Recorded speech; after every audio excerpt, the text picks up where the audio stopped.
Parents, if you have ever struggled with getting your little one to try a new food, you are not alone. In fact, this exact question came up in a Raising Healthy Eaters class that I taught this weekend, and I thought, this is something that so many parents wonder about.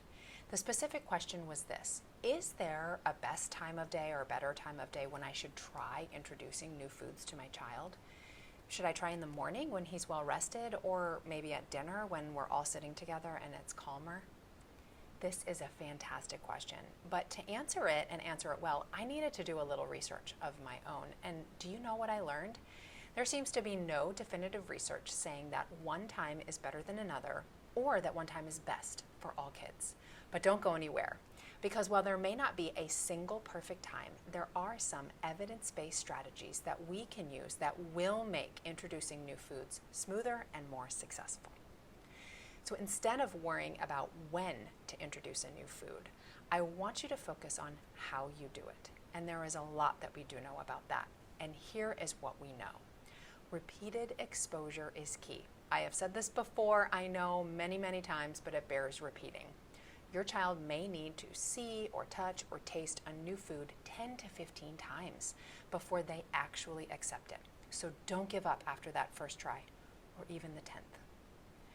Hunger can play a role in a child's willingness to try something new. But if your child is too hangry, they may just reject the whole new food altogether. So it's important to try to find that sweet spot between them being hungry enough that they might want to try something new, but not too hungry. Which I realize even just saying that can sometimes feel like an impossible task, but it's an important balance. Lastly, making the experience stress-free for both you and your child is just as important as when you serve the food. I'll get to some practical tips about what that actually means, but the key here is not pressuring, requiring, coercing, or bribing your child to try something new. So now let's talk about some of these practical ways that you can introduce new foods in a way that actually works. And here are some of the most effective strategies to help your child try new foods, no matter the time of day. Number 1, try offering new foods at a time when your child is calm, alert, and receptive. Morning can be great because kids are well rested, but some kids are just not morning eaters. So maybe in that case, the midday lunch might work better if they're starting to feel hungry, but they're not starving. For other kids, dinner can be a challenge because they're tired, but if the whole family is sitting together, they may be more interested and curious in trying something new. So again, the key here is to know your child. Pay attention to when they're naturally open to eating or exploring new things, and offer new foods or foods that they're still learning to like at those times. And if you're not really sure when that is for your kids, that's okay. Just try different times of day and see what happens. Trying here is the key, not that you get it right. Number 2, pair new foods with familiar favorites. So research shows that you can introduce a new food along a food your child already likes, they are more likely to try it. So if they love pasta, try adding a new veggie to their plate. If they always eat yogurt, maybe you can mix in a new fruit for them to taste. This makes the unfamiliar food feel a little less scary when it's paired with something they know. Now, if the problem is that these foods are touching each other, God forbid, vegetable is in the pasta, you can start by offering those new and unfamiliar foods, but just not mixed together. Number 3, involve your kids in the process. Studies show that kids who help prepare food are way more likely to eat it. So let them pick out a new fruit at the grocery store, stir the batter for the cake, or even just put the food onto their own plate. When kids feel they have a say in what they are eating, they are more willing to give new foods a try. All right, tip number 4, make it fun. Remember, there should be no pressuring, coercing, or bribing when it comes to trying new foods, just encouraging curiosity. Let them touch, smell, maybe even play with the food, and maybe you even do this before it's something that you are offering them at mealtime. If they want to lick a new veggie before eating it, it's progress. If they want to dip everything in ketchup for the first few times, let them. This is all about reinforcing those positive associations. All right, related, keep mealtime environment stress-free. Kids, everybody frankly, eats better when there is no pressure to just take a bite or just try it.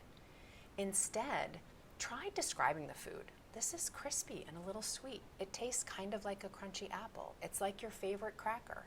Give them information and context, but let them decide if they're ready to try. Remember, as trite as this may sound, this is a marathon. It's not a sprint. And the goal isn't for them to eat a new food today. It's for them to eventually accept a variety of foods over time. Okay, so here are some additional insights that I gleaned from doing this research on the question, is there a better time of day than another to introduce new foods? And while I realize this may be a little late if you're finished having kids or don't intend to get pregnant again, studies actually suggest that a child's taste preferences begin before they're even born. What moms eat during pregnancy and during breastfeeding can influence the flavors that their child gravitate towards later in life. So if you haven't started having kids yet or intend to have some more, remember that what you eat while you're pregnant and breastfeeding is just as important as what you feed them once they start eating solid foods. Also, there seems to be a sensitive period in those first few months of eating solids where babies are more open to trying different flavors and textures. So what this means is that if you can, introduce a variety of foods early on, sweet, sour, bitter, crunchy, soft.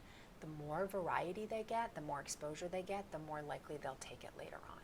And remember, it's not just flavors, but textures too. Textures are super important to diversify and give kids practice with early on so that they develop those skills later as they move through eating solid foods. All right, let's wrap this all up. According to the studies that I saw, there is not one best time of day to introduce new foods. It really does depend on your child. But what does matter is how you do it. Repeated exposures, pairing new foods with unfamiliar ones, and involving your kids in food prep and keeping all of that stress-free, those are the keys. And remember, if they don't eat it today, no big deal. You've got thousands of meals ahead of you. So keep offering, keep exploring, and trust that this is normal and all part of the process. Remember, it's your job to decide what food is offered and when, and it's your kids' job to decide how much of those foods they want to eat. So let go of what is not yours to decide. Listen, you are doing an amazing job feeding your kids. If this video was helpful, make sure to like and subscribe for even more tips on raising healthy, confident eaters. And if you have questions, drop them in the comments or send me an email. I would love to hear what's worked for you and what questions you have. Thanks for watching. I'll see you next time.